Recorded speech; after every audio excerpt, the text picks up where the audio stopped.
See if I'm in focus there. We're going to pick up in chapter 9 of Genesis. Did you focus that? I don't know if it is. I'm in the middle of it or not. Yeah. Lucky people get to see me all set it up now. Chapter 9 of Genesis. Seems like it's been forever since we've been here with Christmas and New Year's and the doctor's appointment last week.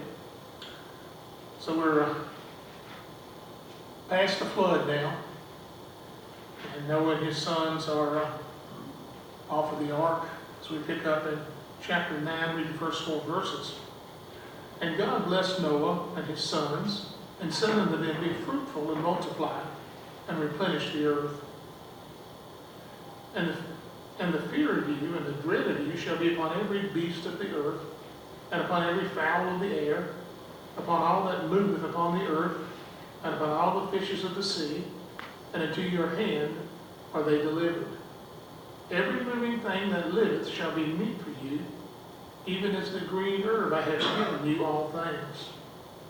But with the life thereof, which is the blood thereof, shall ye not eat. So God instructs Noah and his sons, they're off the ark now, to be fruitful and multiply and replenish the earth. Same thing he told Adam, wasn't it? Be fruitful and multiply, back over in chapter 1, verse 28. Replenish the earth means, like Adam, they had to, the job was to repopulate. In this case, repopulate. Adam's was to populate the world. Because remember, this is the whole world right now. Adam, Noah, his sons, and their wives, that's the world. It's kind of hard to imagine, isn't it, when you walk around today to think how many people are here from that small group. And Noah, like Adam, was also to have dominion over the animals. See, the fear of you, the dread of you will be upon every beast of the earth, upon the fowls of the air, even everything that moves on the earth, and the fishes of the sea. Into your hand they are delivered. Again, man is given dominion here. But now we see something different. There's fear and dread, which has replaced the previous harmony between man and animals. Many times I thought about how nice it would be to go out in Eden, if you wanted to have a picnic. The ants wouldn't bother you, the birds wouldn't bother you, snake might crawl by, but he wasn't going to hurt you. But now everything's a little different. And God now also sanctions an animal diet for man. Before this, people may have been eating meat, but it wasn't God's desire. But now they could eat it as long as what? There was no blood in it. They were given food to eat. Every moving thing that liveth shall be meat for you, even as the green herb I have given you all things. Down in verse 3. With this section, we see that God is opening a new dispensation. We know that in the garden, up till the fall, was dispensation of innocence. Then there was a human conscience after that. Man knew right from wrong, and he, of course, chose wrong. Now, basically, what we're talking about here is human government. Man is going to start having to watch himself here and set up his own type of government systems. It won't be the same as we see today in governments, but there's going to be some ruling factors we'll be talking about as we go through this dispensation. But you also notice here, there's no restrictions as to what animal a man could eat. Not at this point anyway. Though there is a special economy we see later on given to Israel, where actually a very few animals are determined to be clean animals. There was a prohibition given there, but the flesh, with the life thereof, which is the blood thereof, shall ye not eat. You couldn't eat, in other words, stay away from the blood. Don't eat the blood, don't drink the blood. In Leviticus 17:11 it says, For the life of the flesh is in the blood, and I have given it unto you upon the altar to make atonement for your souls. For it is the blood that maketh an atonement for the soul. Now the word life in Leviticus 17:11 and soul in these verses, it's the same Hebrew word in both cases. The blood performs a physiological function. It conveys the necessary chemicals from the air and the food to sustain and renew the human flesh, physical flesh, and particularly to maintain the thought processes, and all the blood keeps us going. As we look around today, we live in a world where they replace almost everything, don't they? They replace knees and hips and this, that, and the other, heart replacement. No blood. They've never come up with a way to replace blood yet. They can't do it. There's artificial hearts, artificial knees, artificial hips, no artificial blood. There's something special that God made there, and we are not to partake of that. So, all of this complex of marvelous operation is called the life and the soul, and it's in the consciousness there that it represents distinguishes animal life from plant life. The life of an animal, later to be spilled on the sacrificial altar, was accepted by God as a substitutionary death for the life of the guilty sinner who deserved to die but was permitted to live because of the sacrifice, whose blood covered the sins. That covering is an atonement. It's a temporary atonement, in this case the animals. That's why it was repeated over and over again. The blood of the animal can only figuratively cover the sins of man. The reality, of course, represented by the figure was the sacrifice of the Lamb of God, Jesus Christ. Hebrews 9:26 says, "Now once in the end of the world hath he appeared to put away sin by the sacrifice of himself." So everything here, as we see in the Old Testament, you get over Leviticus, the sacrificial system, all points toward Jesus Christ. Beginning in verse 5 through 7 of chapter 9, "And surely your blood of your lives will I require. At the hand of every beast will I require it, and at the hand of every man. At the hand of every man's brother will I require the life of man. Whoso sheddeth man's blood, by man shall his blood be shed. For in the image of God made he man. And you, be fruitful and multiply, bring forth abundantly in the earth, and multiply therein." So with Noah's new beginning came a new covenant here also. It was necessary now because they now needed a covenant without obligation for man and a promise from God. Because of the flood's destruction and all the life that was taken and God's judgment there, and God was right to do it, mankind can get the idea that life is cheap. We see that today. I think a lot of people think life is cheap. Oh, they see it from the time they're knee-high. They watch TV and movies, and you see people being killed.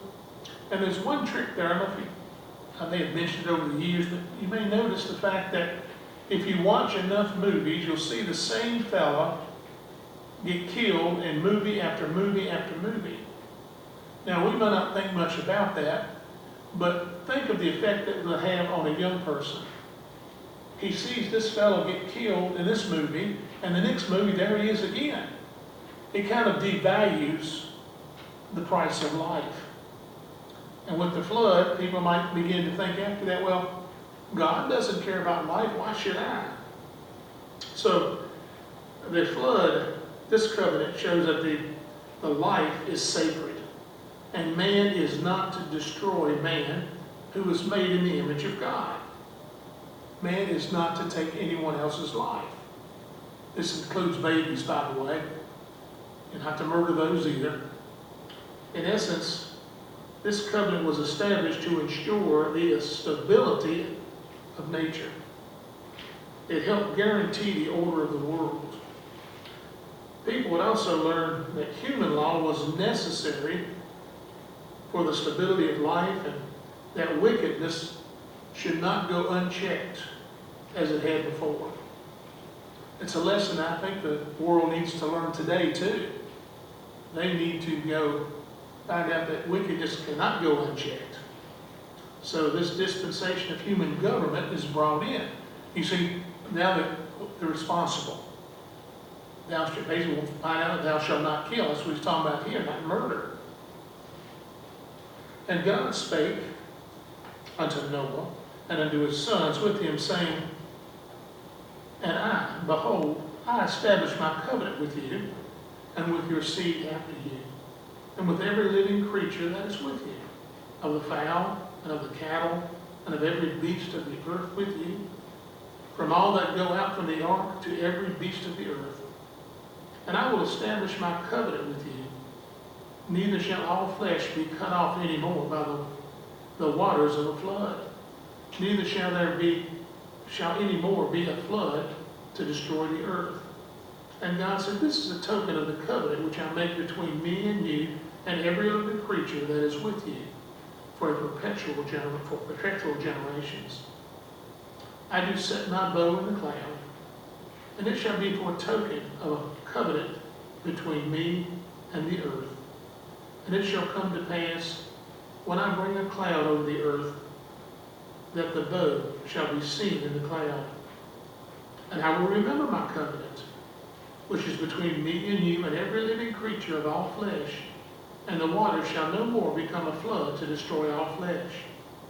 And the bow shall be in the cloud, and I will look upon it, that I may remember the everlasting covenant between God and every living creature of all flesh that is upon the earth. And God said unto Noah, this is the token of the covenant, which I have established between me and all flesh that is upon the earth. That's a lot of wording to talk about the rainbow here. This covenant is cosmic and it's universal. And with every living creature that is with you, of the fowl, of the cattle, of the beast of the earth, from all that go out of the ark to every beast of the earth. In other words, every living creature, you and every living creature, it says. This covenant is seen, of course, from the rainbow, which God gave for a sign. We still see it today, and we will continue to see it. When it arches over the horizon after a rainfall, it's the all-embracing sign of God's faithfulness and His work of grace. It reminds us that we, as participants of the covenant, are to keep the stipulations. God has put it up there for us. In the rainbow, we see that God, who is omniscient, and He perpetually reminds Himself never again to bring a flood upon the whole world, and a promise to man that He will keep His promise. Never again will He destroy the world with water. Since no rain had fallen before the flood, no rainbow was needed prior to that. There had been no flood, there had been no rains in the plants of the field. There was just moisture that came. He had not been, Genesis 2:5, for the Lord God had not caused it to rain upon the earth. So this is again something new when it began to rain. Now when the clouds clear and the light refraction shows, it's a marvelous display. Well, sometimes isn't it so clear? It looks like it goes from one horizon to the other, and the clouds and the colors are so brilliant. The Hebrew word for rainbow is also the same word that they use for a battle bow, as a warrior would use. Elsewhere in the Old Testament, God referred to judgment storms by using the term of bows and arrows. But you see now, the bow is now put away. It's hung in place up in the clouds, and suggesting that the battle, that is the storm, is over.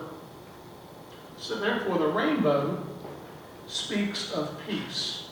There's now peace in this sense. You know, in the ancient Near East, covenant treaties were made after wars as a step of embarking on peace. Similarly, God, after judging man, judging the sin of this earth, made a covenant of peace with it. You know, Israel certainly would be strengthened to see the sky again, and God's pledge that He would keep His promise, just as we are today. But certainly, It also reminds the faithful in Israel that God's judgment was completed for that age. Judgment was come once in the end times, will come once again in the end times. Zechariah 14 says, Behold, the day of the Lord cometh, and thy spoil shall be divided in the midst of thee. For I will gather all nations against Jerusalem to battle, and the city shall be taken, and the houses rifled, and the women ravished. And half of the city shall go forth into captivity, and the residue of the people shall not be cut off from the city. Then shall the Lord go forth and fight against those nations as when he fought in the day of battle.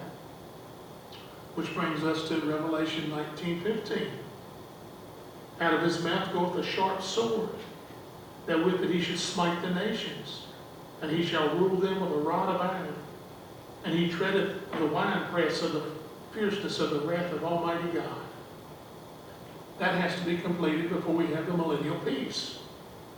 So this portion of Genesis, of chapter verses 8 to 17, anticipates that in the end Israel will beat her swords into plowshares. Peace is coming. Isaiah 2:4 said, He shall judge among nations, and shall rebuke many people, and they shall beat their swords into plowshares, and their spears into pruning hooks. Nation shall not lift up sword against nation, neither shall they learn war anymore. So again, these signs are important to us. In the meantime, though, life goes on in new order.